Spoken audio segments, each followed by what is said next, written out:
देखिए first sentence, the book is blank the table. Option क्या है? On, oblique, upon. ठीक, तो सबसे पहले ऑन इसकी मीनिंग, अपॉन इसकी मीनिंग अपने को पता रहनी चाहिए, हिंदी मीनिंग। देखो ऑन मीन्स क्या होता है? ऊपर, ऑब्लिक पर। और अपॉन मीन्स क्या होता है? इसकी मीनिंग भी होती है ऊपर। क्या होती है? दोनों की मीनिंग होती है ऊपर या पर, लेकिन दोनों में थोड़ा माइनर डिफरेंस है। ऑन का प्रयोग करते हैं हम अगर कोई वस्तु दूसरी वस्तु पर टच करती हुई रखी गई है, तो वहां किसका प्रयोग करते हैं? ऑन का। और अपॉन का प्रयोग वहां करते हैं जहां कोई वस्तु दूसरी वस्तु के ऊपर तो हो लेकिन वो उसको टच ना करे। ठीक है, जैसे फैन, फैन हमारे ऊपर तो रहता है सिर के ऊपर, लेकिन वो हमको टच नहीं करता, तो वहां किसका प्रयोग करेंगे? अपॉन का। जबकि ऑन का प्रयोग कहां करेंगे? अगर एक वस्तु दूसरी वस्तु पर क्या रखी गई है? टच करती हुई रखी गई है। इस वाले सेंटेंस में देखो, the book is blank the table. जो बुक है वो टेबल पर रखी गई है ना? तो जो बुक है, ये जो नाउन है, ये दूसरे नाउन पर क्या रखा गया है? टच करता हुआ रखा गया है, इसलिए किसका प्रयोग करेंगे? ऑन का प्रयोग करेंगे। यहाँ पे क्या यूज करेंगे? On. The book is on the table, मतलब पुस्तक टेबल पर रखी गई है। दूसरा सेंटेंस देखो, second, I have read blank books। Option है इसका many, ऑब्लिक, much। इस सेंटेंस में देखिए आप लोग, I have read blank books। Blank के बाद में बुक्स रखा हुआ है, ब्लैंक के बाद में बुक्स, और जो बुक्स है वो क्या है? Plural countable noun. Plural noun है, तो प्लूरल नाउन अगर रहता है या काउंटेबल नाउन रहता है तो उसमें हम किसका प्रयोग करते हैं? मेनी का, ना कि मच। तो मच का प्रयोग अनकाउंटेबल के लिए करते हैं और मेनी का प्रयोग काउंटेबल के लिए, इसलिए क्या यूज करेंगे इसमें? मेनी। क्या हो जाएगा? I have read many books. इसकी मीनिंग क्या हो जाएगी? मैंने बहुत सारी किताबें पढ़ी है। Next, third sentence, physics. ये सेंटेंस कई बार रिपीट हुआ एग्जाम में। Blank not a difficult subject. Difficult subject. Option is, oblique, are. अब यहां देखिए आप लोग, physics blank not a difficult subject. Physics कितना सब्जेक्ट है? एक ही है ना, लेकिन लगता है कि एक से अधिक है क्योंकि लास्ट में एस लगा हुआ है, थोड़ा कंफ्यूज होता है कि एक से अधिक तो नहीं है, लेकिन ये क्या है? सिर्फ एक सिंगुलर सब्जेक्ट है, तो वर्ब भी क्या लगेगा? सिंगुलर। तो इसमें सिंगुलर वर्ब कौन सा? देखिए इज है, आर नहीं है, तो इसमें क्या आ जाएगा? इज। ठीक,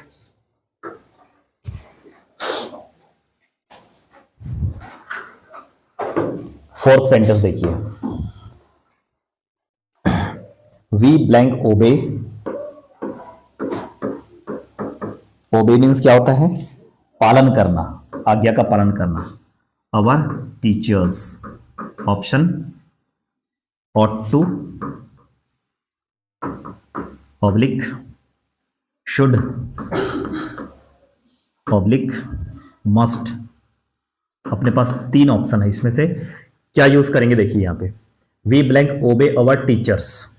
we blank obey our teachers, ought to, should और must। अब तीनों में थोड़ा थोड़ा डिफरेंस है, हालांकि तीनों की मीनिंग ही होती है चाहिए। तीनों की मीनिंग क्या होती है? चाहिए। ought to की मीनिंग चाहिए, should की मीनिंग चाहिए, must की मीनिंग भी चाहिए, लेकिन तीनों में थोड़ा थोड़ा डिफरेंस है। अब यहां देखिए आप लोग, we blank obey our teachers. हमें अपने टीचर्स के क्या करना चाहिए? ओबे करना चाहिए। ओबे मतलब क्या होता है? आज्ञा का पालन करना चाहिए। ठीक है, अब देखो, अगर कोई डॉक्टर किसी पेशेंट के लिए सलाह देता है कि तुम्हें गर्म पानी पीना चाहिए, है ना, मॉर्निंग वॉक करना चाहिए, तो ये फॉर्मल एडवाइस होता है, इसलिए उसमें शुड लगता है। क्या लगता है उसमें? डॉक्टर किसी पेशेंट को सलाह देगा, है ना, पेरेंट्स अपने बच्चों को सलाह देगा, तो उसमें किसका प्रयोग करेंगे? शुड का। इससे ज्यादा हानि होती नहीं है, हानि उसकी दूरगामी होती है। अगर कोई मॉर्निंग वॉक नहीं कर रहा है तो उसकी हानि आगे चल के हो सकती है। उसको गर्म पानी नहीं पी रहे हैं, शुद्ध पानी नहीं पी रहे हैं, तो हानि हो सकती है उसकी हेल्थ में, लेकिन कंपलसरी नहीं कर सकते कि गर्म पानी ही पीना चाहिए, है ना। आपकी इच्छा है, आप पी सकते हो, नहीं तो नहीं पी सकते हो। हमें सच बोलना चाहिए। ये चीजें क्या है, एडवाइस है, नॉर्मल एडवाइस है। आप झूठ भी बोल सकते हो वो आपके ऊपर डिपेंड करता है। तो ऐसी कंडीशन में हम शुड का प्रयोग करते हैं, है ना। मस्ट का प्रयोग कहां करते हैं, अगर आपने इसका पालन नहीं किया तो जेल में डाल देंगे, जुर्माना ठोकना पड़ेगा आपके ऊपर। ये सारी चीजें क्या है, कंपलसरी होती, लीगल होती है। तो लीगल वाली चीजों में मस्ट का प्रयोग करते हैं। जैसे हमें ट्रैफिक के रूल्स का पालन करना चाहिए, है ना, और हमें 18 ईयर से पहले मोटर बाइक का यूज नहीं करना चाहिए, और करे तो आरटीओ वाले पकड़ लेंगे, होता है कि नहीं। हमें हेलमेट पहनना ही चाहिए, नहीं पहनेंगे तो आरटीओ वाले पकड़ लेंगे। हमें देश के कानून का पालन करना चाहिए। तो ये सारी चीजें क्या है, कानूनी है। तो कानूनी चीजों के लिए किसका प्रयोग करते हैं, मस्ट का प्रयोग करते हैं। दोनों में समझ में आ गया। इसमें भी चाहिए था, इसमें भी चाहिए था। इसमें पालन करे ना करे उतना फर्क नहीं पड़ता, वो आपके ऊपर विवेक पे डिपेंड करता है। जबकि मस्ट में करना ही पड़ेगा, अगर नहीं करे तो जुर्माना या जेल हो जाएगी। और जो ऑटो है, इसमें जनरली क्या रहता है, शुड से थोड़ा ज्यादा इसमें फोर्स करते हैं, शुड से ज्यादा फोर्स करते हैं। जैसे we blank obey our teachers, हमें अपने टीचर्स की आज्ञाओं का पालन करना चाहिए, और नहीं करे तो पनिशमेंट मिलता है, थोड़ा बहुत तो मिलता है कि नहीं। तो शुड से थोड़ा ज्यादा है इसमें, शुड से ज्यादा फोर्स है इसमें, जबकि मस्ट में सबसे अधिक फोर्स है। तो इसमें क्या आ जाएगा, ऑट टू। क्या आ जाएगा, ऑट टू। समझ में आ गया ना आपको। तो we ought to obey our teachers. Clear. Fifth sentence,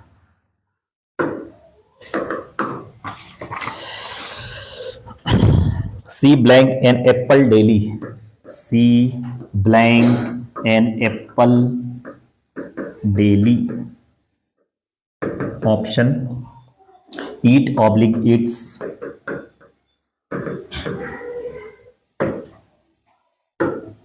या देखिए, we see blank an apple daily, इसमें किसका प्रयोग करना पड़ेगा हमको, मैन वर्ब का। ये क्या है, मैन वर्ब। ये मैन वर्ब का कौन सा फॉर्म है, फर्स्ट। और ये फर्स्ट फॉर्म में क्या लगा है, एस। अब अपने को देखना है कि सब्जेक्ट में क्या है, सब्जेक्ट में क्या है, सी। सी क्या है, सिंगुलर सब्जेक्ट है, थर्ड पर्सन है, ठीक है। ही शी इट या किसी का नेम रहने पर वर्ब में एस यस लगता है। ये रूल्स पढ़े ना आप लोगों ने। तो इसमें क्या लग जाएगा, इट्स। क्या लगेगा, इट्स। तो she eats an apple daily, वह प्रतिदिन एक एप्पल खाती हैं।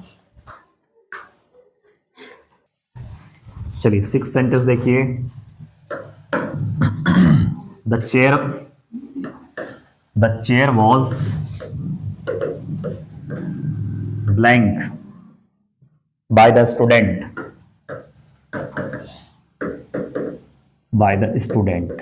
Option break oblique broken. Break oblique broken. या देखिए, the chair was blank by the student. ठीक, इस ब्लैंक में क्या यूज करना है हमको, मैन वर्ब। या ब्रेक लगेगी या ब्रोकन लगेगी। ब्रेक कौन सा फॉर्म है वर्ब का, फर्स्ट फॉर्म। कौन सा फॉर्म है, और ब्रोकन कौन सा फॉर्म है, थर्ड। सेकंड फॉर्म तो ब्रोक होता है। अब देखो, शुरू में जो है ये नॉन लिविंग है। क्या है ये, नॉन लिविंग, निर्जीव चीजें हैं।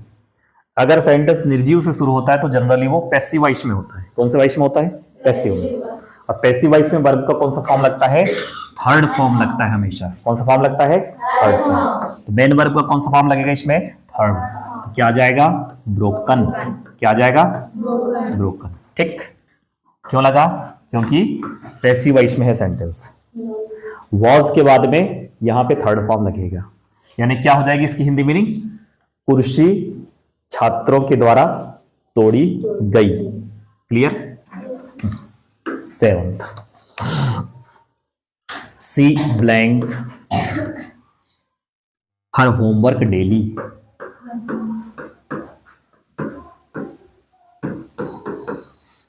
डेली ऑप्शन इसका है डू ऑब्लिक डैश।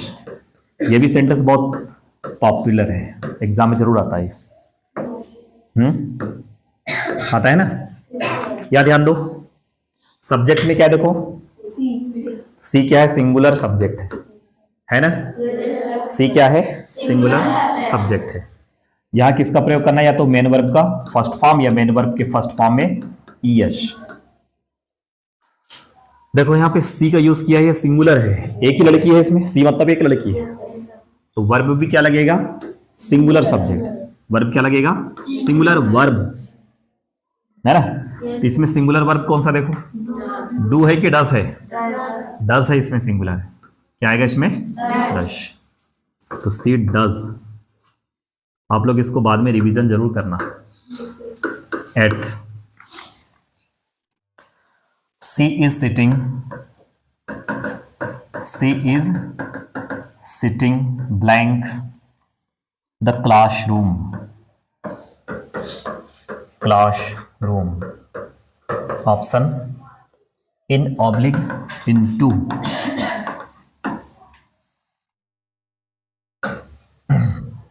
इस सेंटेंस में देखिए, she is sitting blank the classroom. Sit मतलब बैठना, क्लासरूम मतलब कक्षा, कक्ष में। सी लड़की, लड़की कक्षा कक्ष में बैठी। इन मतलब में, इनटू मतलब भी में के अंदर। अब यहां ध्यान दीजिए, इसकी मीनिंग भी हो रही है वही, और ये भी में है, लगभग में, दोनों है एक जैसा अर्थ, लेकिन दोनों में डिफरेंस है। क्या डिफरेंस है देखिए, बताइए क्या डिफरेंस होगा? जो लड़की है वो क्लासरूम के अंदर बैठी है ना? सिटिंग पोजीशन में है, स्थिर है। तो अगर कोई व्यक्ति या वस्तु स्थिर पोजीशन में किसी दूसरी वस्तु के अंदर रखी गई हो तो वहां किसका प्रयोग करते हैं? इन। Clear?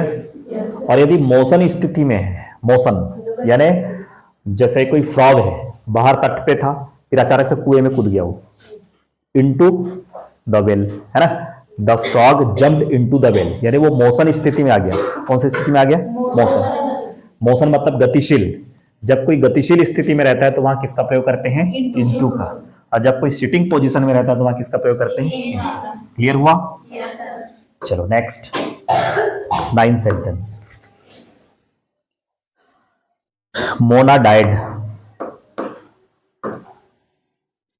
Blank malaria, option from oblique of.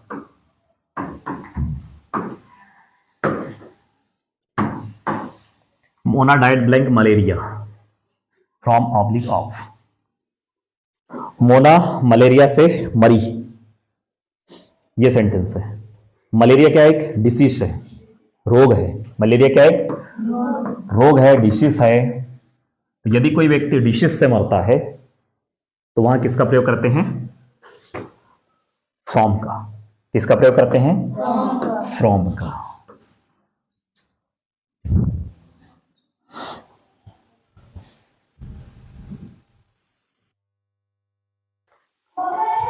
Sorry, अगर कोई व्यक्ति डिसीज से मरता है तो वहां पे फ्रॉम का नहीं बल्कि ऑफ का प्रयोग करते हैं, याद रखिएगा। वहां क्या लगेगा? ऑफ का।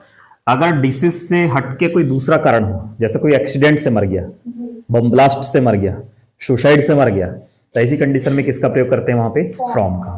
अगर कोई व्यक्ति डिसीज से मरता है, जैसे कोई कैंसर से मरा, टीबी से मरा, मलेरिया से मरा, तो वहां किसका प्रयोग करेंगे हम? ऑफ का। क्लियर? तो Mona died of malaria, Mona malaria से मरी।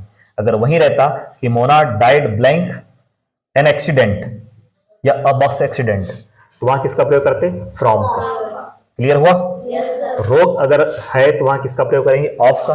रोग से हटके दूसरा रीजन है तो वहां किसका प्रयोग करेंगे? फ्रॉम का। क्लियर?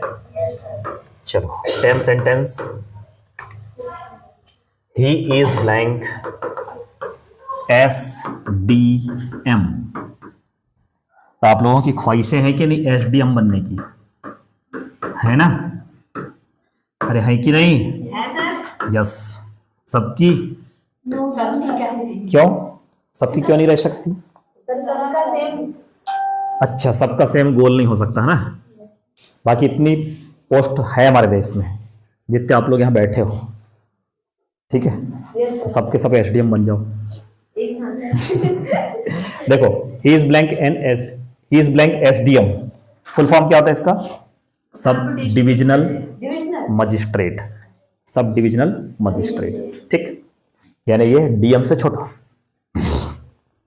अब बात आ रही इसमें ए एन द का प्रयोग करना है। ए और एन क्या है इसमें? इनडेफिनिट आर्टिकल है ना, जबकि द क्या है? Definite article. ए का प्रयोग कहां करते हैं हम? कॉन्सोनेंट साउंड से शुरू होने वाले नाउन के पहले। और एन का प्रयोग कहां करते हैं हम? वॉवेल साउंड से शुरू होने वाले नाउन के पहले, ठीक। एसडीएम कहने पर क्या आता है? ए एडी का क्या आता है? और ए एडी क्या है? वॉवेल साउंड है। क्या है ये? Vowel sound. वॉवेल साउंड के पहले किसका प्रयोग करेंगे हम? एन, ठीक।